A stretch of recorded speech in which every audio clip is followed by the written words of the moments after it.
Hi hello welcome to channel VN கிரியேட்டிவிட்டீஸ்.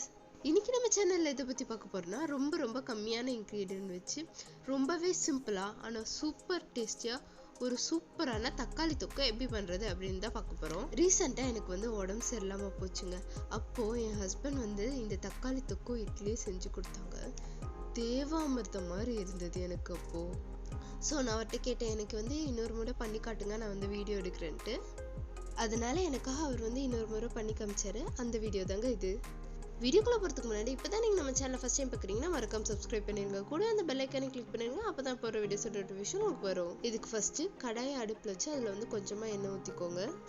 எண்ணெய் சூடானதுக்கு அப்புறமா அதில் கடுகு போட்டுடலாம். கடுகு கூடவே ஒரு 1/2 டீஸ்பூன் அளவுக்கு மிளகு சீரகம் ஆட் பண்ணிக்கலாம். இதெல்லாம் நல்லா பொரிஞ்சதுக்கு அப்புறமா ஒரு பெரிய வெங்காயத்தை பாக்ஸாக கட் பண்ணி வச்சிருக்கோம், அது இதோட ஆட் பண்ணிக்கலாம்.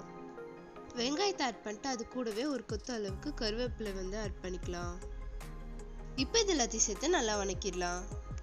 இந்த வெங்காயம் இந்த எண்ணெயிலே நல்லா வதங்கி அது கலர் டிரான்ஸ்பரண்ட் ஆகி கண்ணாடி பதம் வரணும். அந்த அளவுக்கு இதை நம்ம நல்லா வதக்கிடணும். இதுக்கு பெரிய வெங்காயத்தை விட சின்ன வெங்காயம் போட்டால் இன்னும் நல்லா டேஸ்ட் கொடுக்கும். இப்போ பாருங்க, வெங்காயம் நல்லா வதங்கி கோல்டன் ப்ரௌன் ஆயிடுச்சு. இப்போ இந்த ஸ்டேஜில் ஒரு 4 மீடியம் சைஸ் தக்காளி பாக்ஸாக கட் பண்ணி வச்சிருக்கோம், அதை இதோட ஆட் பண்ணிடலாம். இப்போ இது எல்லாத்தையும் நல்லா வதக்கிடலாம். இதுக்கு முடிஞ்ச அளவுக்கு நல்லா பழுத்த தக்காளி எடுங்க, அப்போதான் நல்லா டேஸ்ட் கொடுக்கும். அண்ட் இதை இந்த அளவுக்கு குட்டி குட்டியாக கட் பண்ணி போடுங்க, அப்போதான் இதுக்கு நல்லா இருக்கும். நம்ம குட்டி குட்டியாக போட்டால் தான் தக்காளி நல்லா வெந்திருக்கும். இது வேகாமல் அங்கங்கே பெருசாக இருந்தால் நல்லாவே இருக்காது.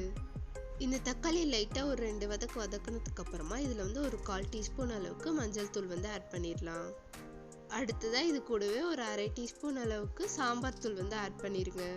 அவ்வளோதாங்க, இதுக்கு மசாலாவே வேற எந்த மசாலாவுமே இல்லை. இப்போ இது எல்லாத்தையும் நல்லா மிக்ஸ் பண்ணி விட்டுடலாம். யூஸ்வலாக எனக்கு உடம்பு சரியில்லைன்னா சாப்பிடவே பிடிக்காதுங்க. ஆனால் இந்த கிரேவியில் சாப்பிடும் போது எனக்கு இன்னும் 2 இட்லி சேர்த்து சாப்பிடணும் போல இருந்தது.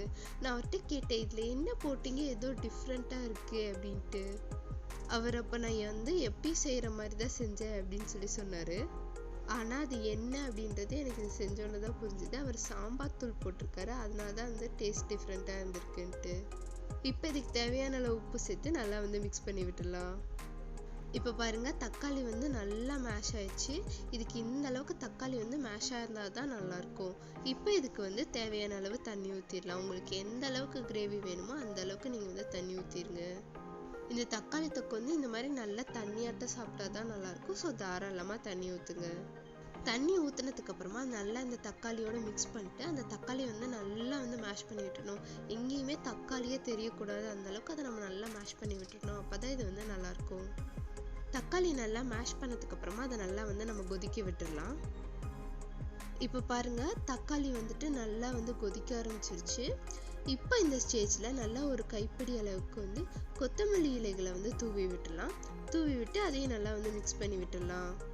அவ்வளோதாங்க, நம்ம தக்காளி தொக்கு ரெடி ஆயிடுச்சு. இனி ஸ்டவ் ஆஃப் பண்ணிட வேண்டியதான்.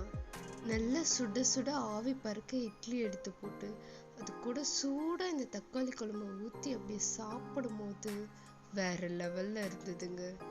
யூஸ்வலாக உடம்பு சரியில்லைன்னா நாக்கெல்லாம் ஒரு மாதிரி இருக்கும், சாப்பிடவே பிடிக்காது. ஆனால் இது சாப்பிடும் போது அவ்வளோ கம்ஃபர்டபுளாக இருந்தது, அவ்வளோ சூப்பராக இருந்ததுங்க. என்னை பொறுத்தெல்லாம் ஒரு பெஸ்ட் கம்ஃபர்ட் ஃபுட் இது சிக்காக இருக்கும் போது நான் சொல்லுவேன்.